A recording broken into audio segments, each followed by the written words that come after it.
o projeto aprovado pelo Universal Edital 14/2011 do CNPq, intitulado Estudo dos genes relacionados a mecanismos de reparo em danos do DNA em síndrome mielodisplásica, sob a responsabilidade do pesquisador professor Dr. Ronald Feitosa Pinheiro. Bem, caracterizando inicialmente, a síndrome mielodisplásica constitui um conjunto de doenças de células-tronco progenitoras hematopoéticas, acometendo em 60% dos casos pacientes idosos, em que essas células-tronco progenitoras, elas, por serem uma doença clonal, podem desencadear dois quadros clínicos distintos, tanto citopenias no sangue periférico quanto displasias medulares, sendo passiva a um processo de evolução entre 20 a 30% dos casos para leucemia mieloide aguda. Essas células-tronco hematopoéticas, elas sofrem danos no seu DNA, podendo acometer genes tanto de proliferação, maturação ou apoptose. Esse quadro de danos nesses genes é o que faz gerar o quadro de hematopoese ineficaz, gerando bloqueio da medula óssea, fazendo com que a medula óssea pare de produzir ou liberar células maduras para o sangue periférico. Esse fato causa uma deficiência medular, quadro clínico conhecido como citopenias periféricas, podendo acometer tanto células de linhagem eritroide, que são os glóbulos vermelhos, quadro de anemias, as células granulocíticas, como as leucopenias, e no quadro de acometendo células megacariocíticas.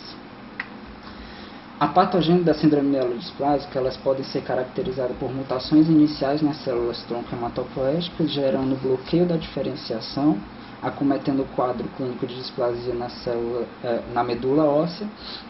isso sempre focando no quadro na proliferação de células clonais na medula óssea, onde esses danos podem ser acometidos por lesões no dano de fita dupla no DNA, onde efeitos subsequentes nessas lesões no material genético afetam a proliferação dessas células, gerando o quadro clínico de leucemia mieloide aguda. As lesões no DNA, elas podem acometer essas células-tronco adultas de diversas formas, podendo ser de radiação ionizante,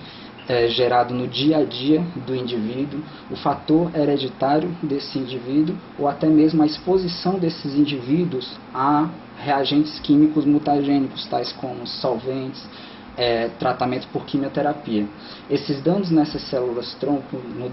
no DNA dessas células-troncos, eles podem gerar anormalidades cromossômicas, que essas células-tronco já possuem material genético capaz de seguir 3 mecanismos distintos. Cada esse mecanismo de reparo reverta esse dano no DNA,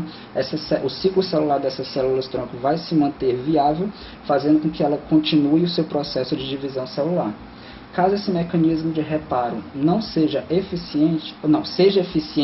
no entanto, fazendo com que esse dano não seja levado para as suas células filhas no processo de divisão celular, esse mecanismo de reparo vai fazer com que a célula entre em morte celular programada ou apoptose. Caso haja falha nessas células desse mecanismo de reparo, gerará um encaminhamento desse dano para a prole seguinte da divisão celular, fazendo com que leve ao processo de proliferação descontrolada, comumente conhecido como carcinogênese.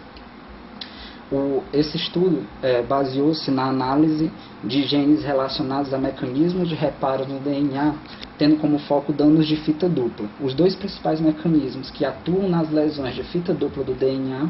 é o mecanismo de recombinação homóloga, que atua principalmente na fase do ciclo celular de fase S e G2, e tem como principal característica unir as duplas fitas utilizando-se de um DNA molte oriundo da cromátide irmã do cromossomo, através do processo de crossing over, e principalmente utilizando-se da formação das junções de Holliday, onde há uma migração de cadeias dessas cromátides irmãs, formando os complexos de heteroduplex. Esse mecanismo de recombinação homóloga, ele tem alta fidelidade e baixa taxa de erros, exatamente por se utilizar de uma fita molde, portanto uma fita sem erros. Já o segundo mecanismo atuante em lesões de fita dupla no DNA é o mecanismo de junções por extremidades não homólogas. Esse mecanismo atua principalmente na fase G1 do ciclo celular. Ele corresponde ao mecanismo mais letal à célula,